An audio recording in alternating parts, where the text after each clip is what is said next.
ஜனாதிபதி டொனால்டு டிரம்பின் வரி விதிப்புக்கு எதிரான சீனாவின் நிலைப்பாட்டுக்கு பதிலளிக்கும் வகையில் அமெரிக்கா இந்த தீர்மானத்தை எடுத்துள்ளதாக சர்வதேச ஊடகங்கள் செய்தி வெளியிட்டுள்ளன.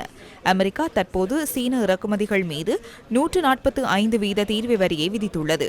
இதற்கான பதிலாக சீனா அமெரிக்காவின் இறக்குமதிகள் மீது 125% தீர்வை வரியை விதித்துள்ளது. வர்த்தக போர் தொடர்பான பதற்றத்தை தணிப்பதற்கான முதற்கட்ட நகர்வினை சீனா முன்னெடுக்க வேண்டும் என்பதே அமெரிக்க ஜனாதிபதி டொனால்டு டிரம்பின் நிலைப்பாடாக உள்ளது.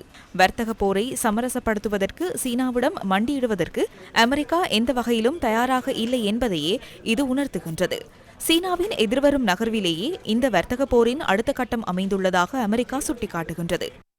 இதனிடையே சீன ஜனாதிபதி மலேசியாவுக்கு விஜயம் செய்துள்ளார். சீன ஜனாதிபதி ஷி ஜின்பிங் வியட்நாமுக்கான 2 நாள் விஜயத்தை வெற்றிகரமாக நிறைவு செய்து கொண்டு மலேசியாவுக்கு பயணமாகியுள்ளார்.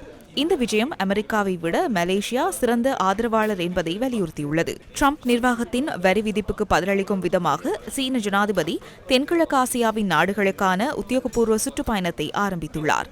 சீன ஜனாதிபதியின் தற்போதைய வெளிநாட்டு விஜயத்தின் 2வது நாடாக மலேசியா உள்ளது. சீன தலைவர் ஒருவர் இறுதியாக 2013ஆம் ஆண்டு மலேசியாவுக்கு விஜயம் செய்திருந்தார்.